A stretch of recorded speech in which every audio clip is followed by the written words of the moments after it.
Together again on the radio. You know, companies have until January 31st to get you your W-2 form or your 1099 form if you did any work this year. And for me, doing my taxes it's a train wreck. And the reason is because every year I have many employers. Now, not only did I work part of last year for Westwood One and part of it for CBS Radio, I also get 1099 forms from all the people I do other work for, like when I make an appearance, I get paid for it, or when I read a commercial. Each one of those people is considered an employer, or I'm considered an independent contractor. So I get either a W-2 form or a 1099 form, and I have to try to track down all those forms. I still don't have all of them. And one of the ones that was missing was my annual 1099 form from none other than CBS Radio, which has finally arrived. It was sent... I hope somebody's going to fix this, because unless I have mentioned this off the air and nobody's done anything about it. So maybe if I say something on the air, that will get this done. I've got a 1099 form here. Here's what they did. Instead of sending it to my home or to my agent or to my accountant or somebody for whom it would be relevant, they actually sent it to one of the ad agencies that I do outside work for. So they put my name on it, and they have the address of an ad agency, and they mailed it to this ad agency. I won't say which agency it is. It's an agency that has a couple of very prominent accounts, names you would know, okay? Commercials you've heard. So it has my name, and then it has the address of the ad agency in Santa Monica, and they mailed my 1099 form to an ad agency. So I was supposed to have this on January 31st. Instead, here we are in the middle of March. And the only reason this arrived is because Dean J. D'Amelio happened to be in the office of one Jack Silver and saw it sitting on his desk. And it got to me. Now, just so we can make a note of this for the folks of the accounting department at CBS, I don't live at an ad agency in Santa Monica. I live in the Hollywood Hills. If any of you need my address, please call me immediately so we can rectify the situation. Because for some reason, the people at CBS think I live at an ad agency in Santa Monica.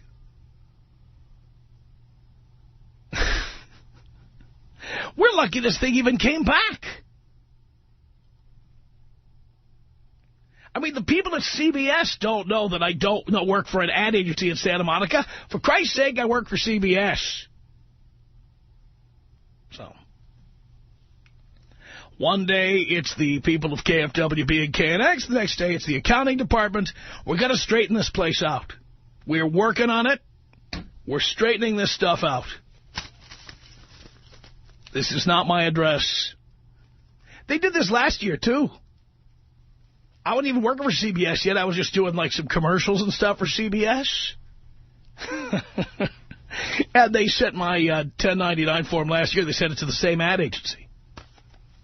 It was late last year. I don't know. What do you do about this stuff? I don't know what to do about it. In other news, Salma Hayek, once the unrequited love of my life,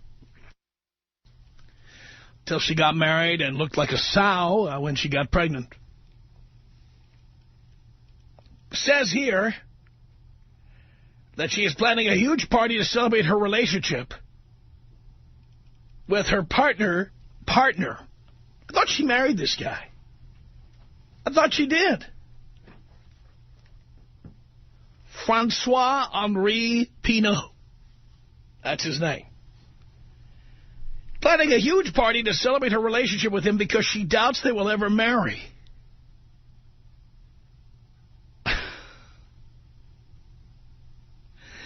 Hayek, it says here, recently gave birth to the couple's first child, daughter Valentina. And it says she is so blissfully happy with her new family, there is no need for her to walk down the aisle. I knew she was the girl for me. Except for the kid thing. It says here, the actress says, quote, I don't have a need for marriage. You want to grow old with someone. You want to have a partner and to have children. Well, everyone doesn't want that, Salma. We all have those things. Oh, we have all those things, she said. Some people need the commitment. Maybe we'll just make the party. That's what she said. So Salma Hayek says she doesn't have a need for marriage. Now, what does she have a need for? Well, she needed the billionaire's sperm to create this child. And I imagine he's kicking in a few bucks to support the child and maybe Salma on top of whatever she makes making movies. I'm just imagining. But Salma Hayek now says she has no need for marriage.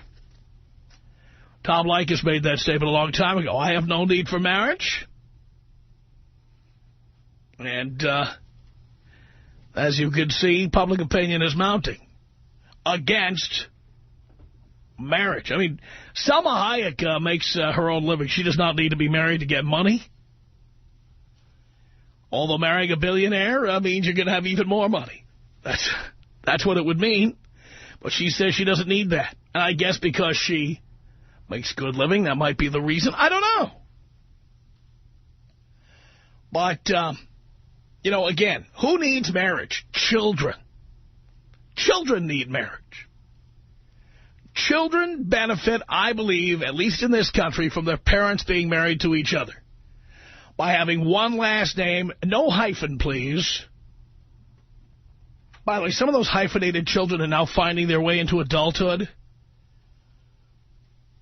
And one of them is a hockey player. There's a hockey player. He's a goaltender. I saw him the other day. Cannot remember his name. You know why? Too effing long. I cannot remember his name. A goaltender came into a game about a week or two ago against the Los Angeles Kings. Last name hyphenated.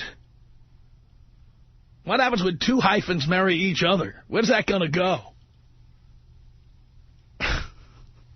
Out of control. But, no, I mean, the argument continues. And the fact is that it's really children and, secondarily, women who benefit from marriage. Did you see the woman? This has nothing to do with marriage. It has to do with child support. Did you see the woman in Augusta, Georgia? This was a great story. Did you see the woman in Augusta, Georgia, who realized when her kid was age 2 that her husband was not the father of the kid. It was this other guy she was stooping.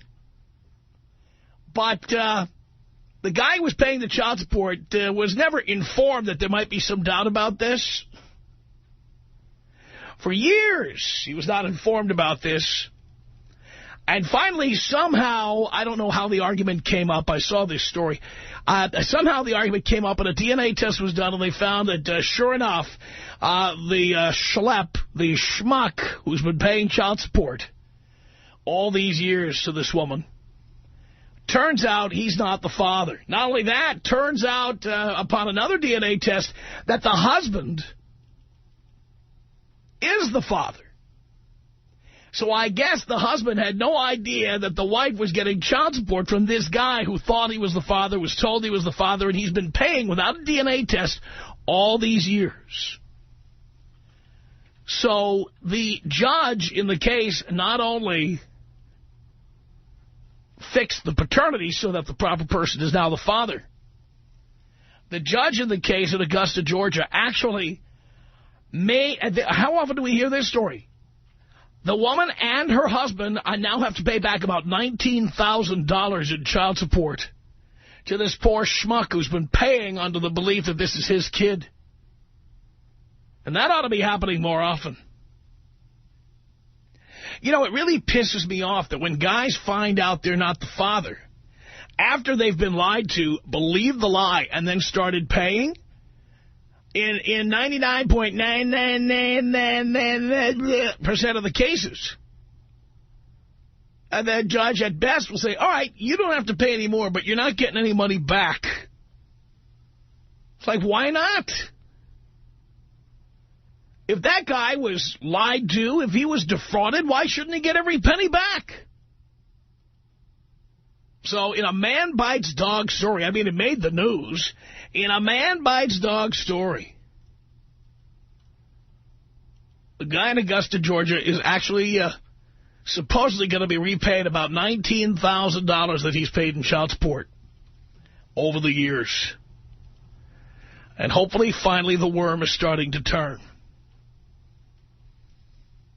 These stories just continue to piss me off, and I know they must be pissing you off. And these are the reasons you want to keep your sperm to yourself. These are the reasons you don't want to be offering to impregnate people. These are the reasons you don't want to be getting married to people and having kids with them and ending up having to pay for years and years and years. I mean, these are all the reasons I've avoided it. I mean, let me just say this. And I'm not just saying it as an act of bravado or just to be obnoxious. Maybe there's some of that in there. But I'm also saying it because it's true. I was wandering my 20 acres in Santa Barbara County this weekend. And literally, as I walked that very large space, I was thinking about all the women who tried to pick my pocket over the years, and realizing that had I let them, this wouldn't be 20 acres, it might be 19 acres, or 18, or 17, or 10, or 5, or half an acre. Maybe I'd have half an acre in Rancho Santa Margarita, or Rancho Cucamonga, or Norco, rather than having what I have. Maybe I'd be living in an apartment. As I walk my land, and it is land, boys. It isn't even what you would call property or your backyard. I jokingly refer to something as my backyard. It's like 12 acres, my backyard. And as I was walking through it over the weekend, I'm saying to myself, I'm remembering the women along the way who wanted me to spend that money on them. I told you I had one person I was involved with. Now, you know how I feel about kids. I had one person I was involved with who actually said the following. She said, as she was leaving, and I don't even have a kid to remember you by. As I was sending her out the door. I don't even have a kid to remember you by. That's what she said. I don't even have a kid to remember you by. And, of course, the kid would not be the only reminder. It would be that big, fat check she'd be getting every month. That would be the reminder. And there's so many of you suckers out there have agreed to impregnate women, give them money, whatever. And I want to dedicate my ranch in Santa Barbara County. I want to dedicate it to all you broads out there who've been involved with me over the years and who tried to stick your hand in the cookie jar. This ranch is for you, girls. Because the reason I own it today is because I stopped each and every one of you from getting your hand to the till, from stepping into the vault. I prevented you from doing it. This property is a testament to my stopping all of you from getting your hands on my cashola. And it's a reminder to you boys that you should not be handing out the cash either directly or indirectly. That means you should not be buying things for women. You should not be buying them gifts. You should not be giving them checks. You should not be giving them your sperm, which eventually will be a gift that will keep on giving as you have to keep on paying for these little crumb crunchers you're creating. With these little sluts that really you just want them to, for a good crack in the ass and a good hump and pump. And many of you guys stupidly are paying these women for years. Seems like your entire lives. The great thing about being my age and having no children is that I've got 2 fantastic places to live. And that is as much a function of my not giving money to women and saving and investing, something women absolutely hate doing, as it is making good money in the radio business. I'm going to tell you that right now. But you boys would be a lot better off financially if you would listen to what I'm saying. Unfortunately, many of you don't. And you're going to find out the hard way when you're putting antifreeze in my car. You're going to find out the hard way when I've got a little fender bender and I need you to take out a ding. You're going to find out the hard way when I need my air conditioning repaired and you are up on the roof putting Freon in, okay? That is when you're going to find out that I was right. It's true, isn't it? Tom Leykis. 1-800-5800-TOM. 1-800-5800-866. In the industry I'm working in, I've been in it 2 years. I've already been promoted to the top of the level of where I can be after 2 years because I put that hard work in, and I didn't pay for everything. You know what I mean? I did it the way, the Tom Leykis way, the man way. It's the Tom Leykis Show.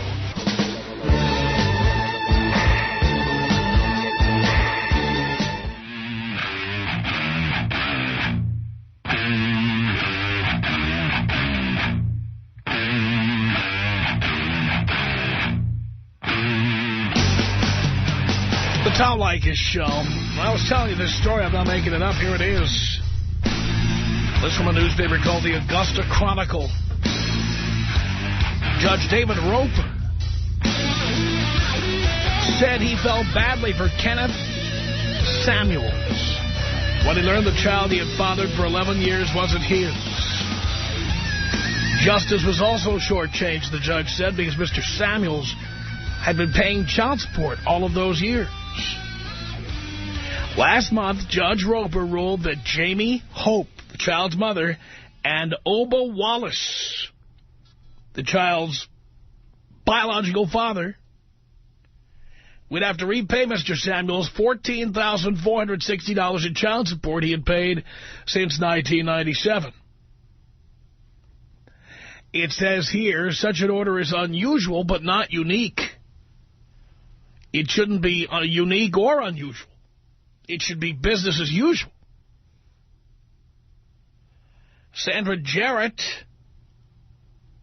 this is the Georgia State Child Support Recovery Unit, said, we have seen it happen before. We've probably seen a lunar eclipse before, you know, but it shouldn't be happening that infrequently. Says here, she claims, Ms. Jarrett, usually there is no intent to defraud. Now the woman's just a slut. It says here, mothers who have had relationships with more than one man might not know who the biological father is without a DNA test. Well, then why tell people the name of a person until you've had a DNA test? You sluts. Says here, Ms. Jarrett estimated 40% to 45% of their new cases are filed by a custodial parent who never married, and a DNA test is requested to establish paternity. In Richmond, Columbia, and Burke counties of Georgia, Child Support Services helps about 30,000 families, it says here. Across Georgia, 500,000 families are assisted. In Mr. Samuel's case, it began April 22nd, 1997, when Ms. Hope, that's MS period, Ms. Hope opened a Child Support Services case that named Mr. Samuels the father of her child. Mr. Samuels said he never had any reason to doubt the child was his because he had no idea he was banging a slut. He signed the birth certificate, and he consented to an order to pay child support. Mr. Wallace told the judge at a hearing last summer that he heard from different people that the child looked like him. Mr. Wallace is the husband. The child called him Daddy when she saw him in town, Mr. Wallace said. Mr. Wallace said he told Ms. Hope he would take care of the child financially if he was the biological father. They decided to get a DNA test last summer, Mr. Wallace said. The DNA test proved Mr. Wallace was the biological father. That's the guy she's with now. And he filed a court petition to legally establish paternity. The case was assigned to Judge Roper, who had no problem with signing the order that established legal paternity. But he said he was troubled by the position in which it left Mr. Samuels. The judge questioned Mr. Wallace and Ms. Hope about when they first suspected Mr. Wallace was the biological father. Both eventually admitted it was around the time the child was two.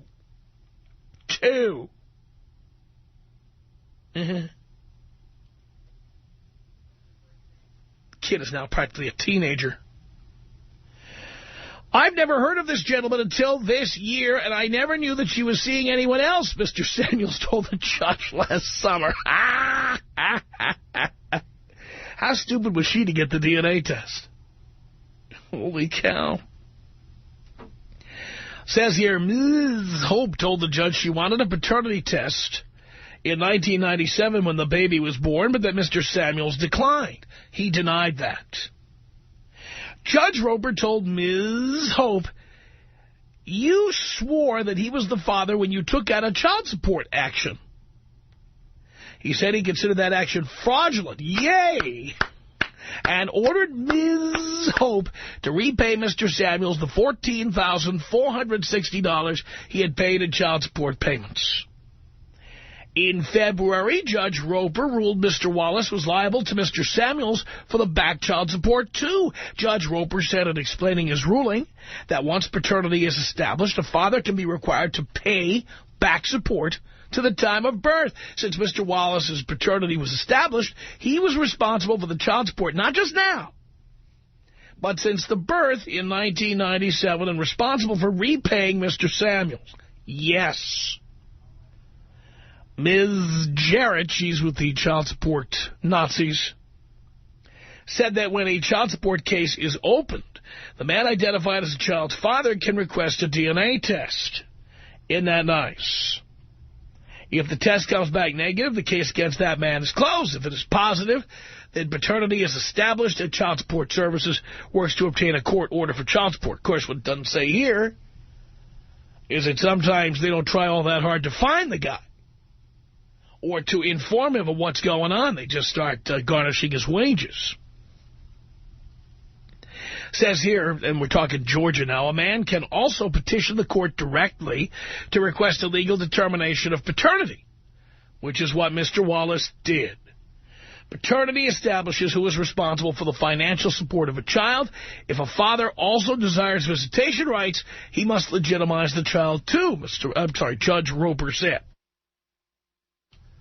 Although Child Support Services cannot help with visitation issues, the office can refer parents to mediation.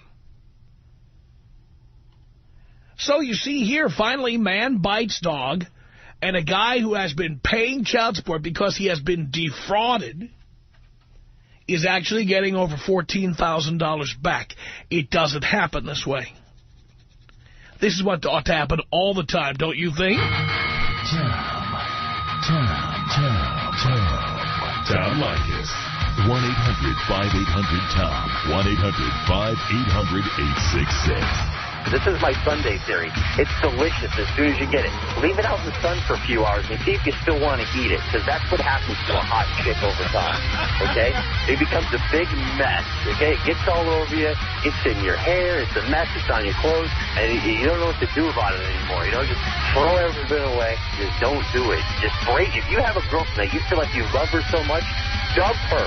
Dump her today. It's the Tom Leykis Show.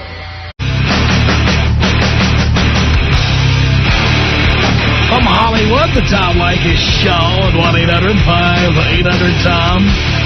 It's Sam on the Tom Leykis Show. Hello. Hello. How are you, Tom? I'm doing great. Good. Well, I just wanted to comment on the article.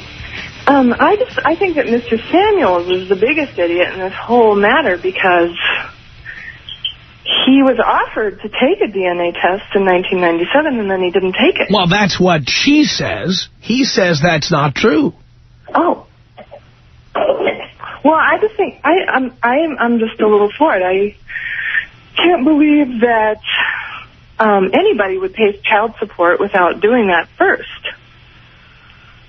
I do believe there are people who don't know their rights, or there are guys, believe it or not, as many jerks as we are, guys, there are guys who, quote-unquote, want to do the right thing.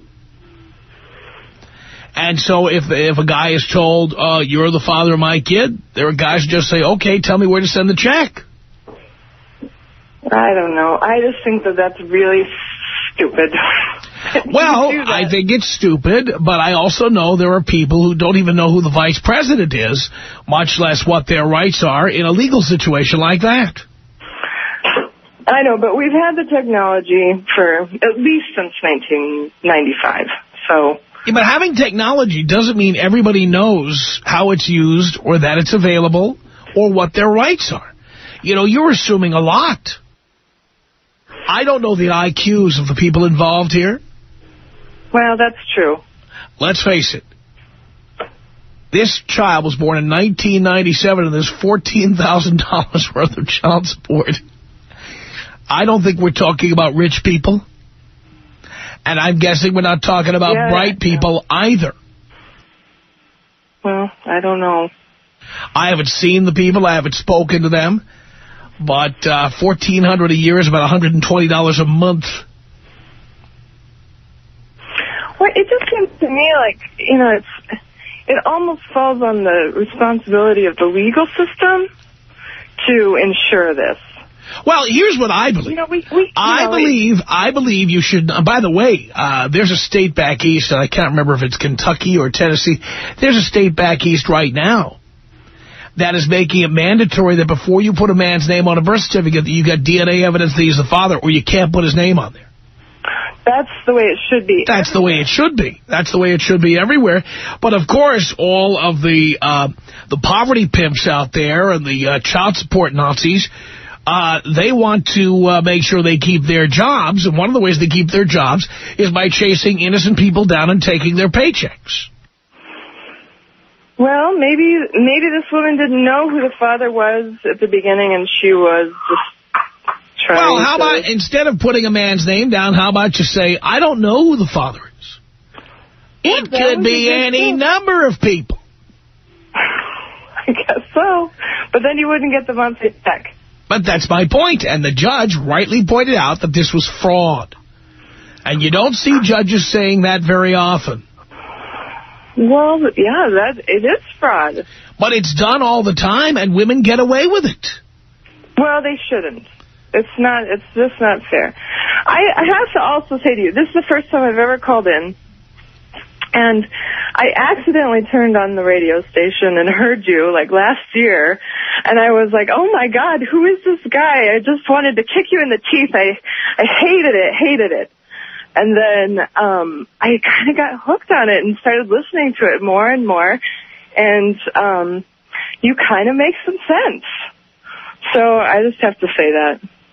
I'm glad you feel that way. That's what generally happens. At first, people are outraged at the things I say. But if they keep listening, eventually they see it all makes sense. Yeah, you make sense. You're kind of mean sometimes, but yeah, well, you make sense. I like that you're telling people not to have kids and to wait and, you know, not get off track, you know, stay in school and make money, be educated, all these things. This is good advice. Yeah, I mean, if you can't afford to have children, you shouldn't be having children. Yeah, well, we don't need any more children. We have enough people. Well, you know what? I'm not about taking people's rights away. What I am about is telling people, you know, there's other things you can't afford. You just don't get them, okay? I mean, we'd all love to drive a Lamborghini. And the reason we don't have Lamborghinis is because we can't afford them. Yet babies, we don't worry about how we're going to pay for that. We don't see babies the way we see a Lamborghini. But in reality, they have more in common than most people think. That's true. Because if you can't afford one, you shouldn't get one. Yeah. I agree with you 100%. I'm a social worker, and I see all kinds of really sad stories all the time, and it would be better if people took a little bit of this advice. I agree with you. Thank you, Sam. All right, thanks. Appreciate the call. 1-800-5800-TOM is our telephone number. Ashley on the Tom Leykis Show. Hello. Hey, Tom. Hey. Long time, first time. Thank you. You know, I totally agree with you 100%. Not only should the judge shouldn't have even ordered this woman to pay the $14,000, it should have been $14,000 plus the emotional damage caused this poor guy. You know, it should have been more money than was awarded, because we had a friend that went through this whole thing. 11 years he raised this kid. About 6 years into the kid's life, the mom split, right? And he raises the kid. The mom comes back later telling him that this kid is not even his. It's horrible. So now he feels like this, you know, the guys, they want to do the right thing. They want to be the dad. They want to take care of this kid. And, you know, whether it's emotionally or financially. And these stupid women, if they are that stupid and that, as you say, a slut, to not even know who the child's father is, then, I mean, why do we keep rewarding horrible, dumb behavior in this country? Do you hear me, Tom? I'm listening. You know, it drives me crazy. I'm a teacher. I'm a fourth grade teacher out of, you know, I'd say I have 30 kids in my classroom, and probably half of them come from single-parent households. And amazingly enough, after 12 years of teaching, the ones that come from single-parent households are always the ones who have the behavior issues. They're always the ones that don't have enough attention. You know, they don't have a father figure, and they give me problems at work. It's like these people, they have no clue how selfish they are. Well, and then you have women who can't figure out why there aren't any good men to marry. We're all the good men. They love saying we're all the good men. I'll tell you where the good men are. The good men are not giving them their money. That's it. We are not giving these women our money. We're not handing it over. We're not doing it. You know, that's another thing. You know, I've listened to you a long time, and I always tell any of my girlfriends or any of the girls that I know who say that, oh, there's not any good men left. You know what I always say to them? If you're looking for a good man, why don't you try making yourself a good girl for a good man? And amazingly enough, you might find a good man out there if you're working on yourself, how to be a good girlfriend or good wife or whatever. Well, there's plenty of good men out there, but if you read the statistics, the average American male is getting married now at 28 years old, the oldest age in the history of the United States. And that's too young. Yeah, but you know, by the way, at one time it was much younger. But I'm telling you, that also averages in people who will never get married, or people who get married at 40 or 50. And the bottom line is that a lot of guys have figured out that women are getting married for money, to get our money. You know, my husband and I, we got married. He was 40 years old, and I was 24. We have the best marriage. You know, he's a wonderful father. You know, he's kind of sowed his oats. He was ready to settle down. We're both educated. We're both in our career. We have a 2-year-old daughter who we love raising. We have the financial ability, the resources. Everything's cool. But these, you know, and the young guys, I wish that every young guy could listen to you and wear the condom, dudes. Don't get, you know. Well, it goes beyond wearing the condom. There are guys who volunteer to impregnate women. Or that is horrible. The woman says she'd like to have a baby, and the guy doesn't say no. And what even drives me more are these ladies that, you know, like the 40-somethings and who they choose to go to a sperm bank or whatever. It's horrible. I mean, I see it firsthand what these kids go through. But mostly, by the way, most don't choose to go to a sperm bank. And you know why? Because a sperm bank can't pay child support. Right. So they would rather go to the next best thing. The Craigslist sperm bank. The Match.com sperm bank. Yeah, I don't know what to tell you, Tom, but, you know, you're doing a good service for our young guys. I don't agree with everything, you know, but I'd say 99% you're right on. And, you know, after you use that condom, use a Tabasco sauce. Flush it down the toilet. Do what you got to do, but, you know, wear it. I agree with you. I agree with you, Ashley. Believe me, I recommend it all the time. When a woman says she doesn't want you using that sticky thing, it's because she wants to feel your wallet. She doesn't want to feel you. She wants to feel your money for the next 18 years and beyond. Our email address is my name. It's Tom at blowmeuptom.com. You got that? Tom at blowmeuptom.com. The Tom Leykis Show.